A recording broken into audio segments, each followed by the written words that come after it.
Will you be able to deepen this probe while also battling Democrats and the White House about funding government by September 30th? Walk us through your scenarios that you expect. Do you think we'll see a short-term continuing resolution while you finish the appropriations process?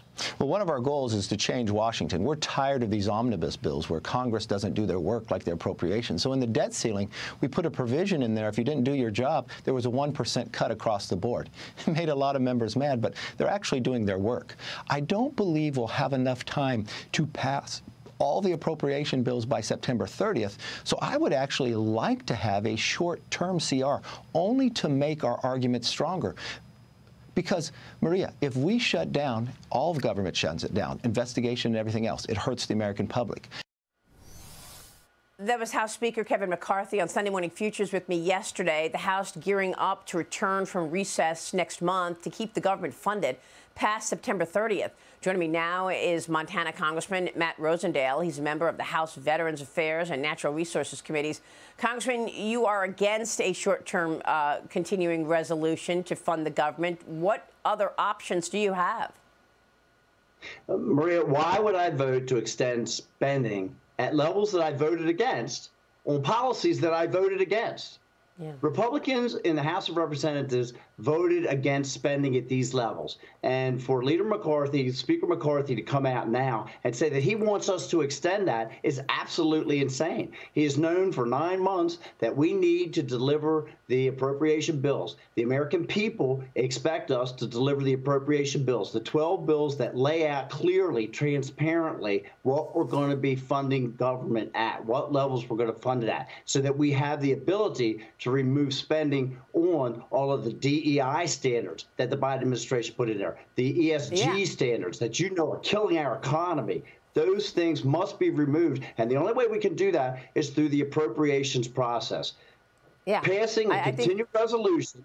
Passing a continuing resolution does nothing more but set the table for an omnibus bill to come over from Chuck Schumer and Mitch McConnell, and that is the definition of business as usual, and that's not what people sent me up here to do.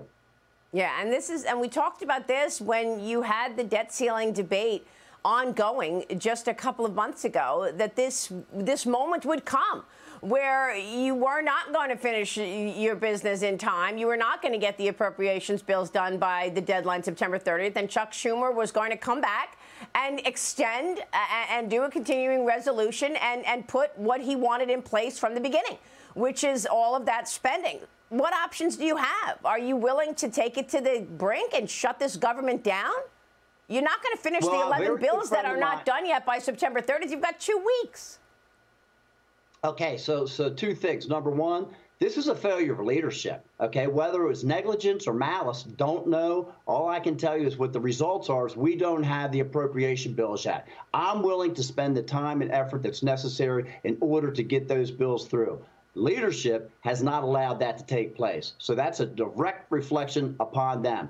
As far as what happens at the end of that, again, they have to take responsibility for it. My good friend Bob Good, a representative from Virginia, said most of what we do in Washington is bad anyway, quite frankly. But only 15% of the government gets shut down. And so we are not going to be distracted by a shiny object saying, if you don't get this continuing resolution passed, we won't be able to pursue the impeachment inquiry. That's nonsense. Let us go back to Washington, do our work, and leadership needs to do their work, and that is the press to make sure that the appropriation bills are brought forward. And, Maria, we need to see 12 of the appropriation bills and what the sum total of the value of those are as well, not to try and piecemeal them out so we know what the spending levels are going to be. Yeah, I totally get you. I understand, particularly when it comes to things like the FBI, where the FBI wants a $3.5 billion for a new headquarters to be bigger than the Pentagon. But let's face it, if you take this to the brink and you have this government shut down, everything shuts down, and that includes an investigation into President Biden, something that the Republicans want to see. They want information on this potential bribery, these allegations of money laundering. McCarthy told me yesterday that President Biden turned U.S. politics into a culture of corruption as the GOP finds more evidence of possible money laundering, bribery. He went through it all. So are you prepared to accept Government shutdown means a shutdown of this investigation. When does Kevin McCarthy take responsibility for not doing his job? Okay? These bills, appropriation bills, have been due for 9 months. Why has that not been our priority? When I served in the Montana legislature, we had one task. Every 2 years, we needed to pass a balanced budget, and we accomplished that. Why has leadership not put the pressure on the appropriations committees to make sure that we have the ability to deliver those bills? I've participated. I will do my part. It's time for them to do their part. Yeah, we do have an out-of-control Department of Justice. They're doing more investigations on parents going to school board meetings, FBI agents looking into gun stores and closing them down, and Catholics attending Latin masses than they are looking at a president who is involved in bribery scandals across the globe. Yeah, we do have major problems there. But the only way we're going to stop this is if we use the appropriations process. So why has leadership not given us the ability to do our job, Maria? Yeah, no, I think you make really important points, Congressman. I really do. I'm just wondering how you all are going to get together and unite on all of these issues. The Democrats seem to agree on everything and they get things done. The Republicans have lots of disagreement, and then we get stalemates. I mean, President Biden is being called out on social media after getting a major point of his climate policy wrong. In a recent post on X, the president writes this: the Inflation Reduction Act is projected to help triple wind power, and the U.S. power grid is expected to be powered by 81% clean energy by 2023. I mean, this year, he claims, the Post received a community note message pointing out that the error is actually not 2023, but it's 2030. I mean, but this is exactly what you're talking about, all of these new rules. The Securities and Exchange Commission has a closed-door meeting this Thursday talking about all of these new rules that it wants in place for business, including ensuring that business can identify climate risks.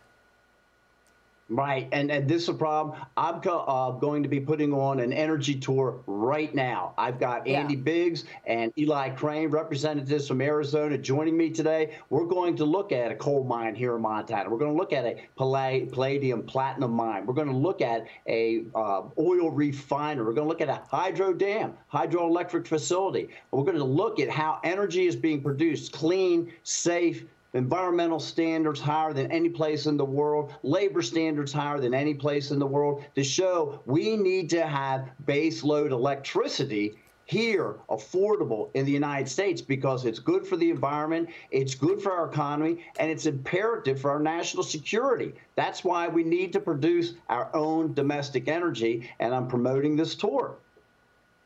We will be watching that tour today, Congressman. I know that the climate change agenda is underpinning all of this bad policy. Thanks very much. Matt Rosendale will be watching. Thank you, Marie. All right, we'll see you soon, sir.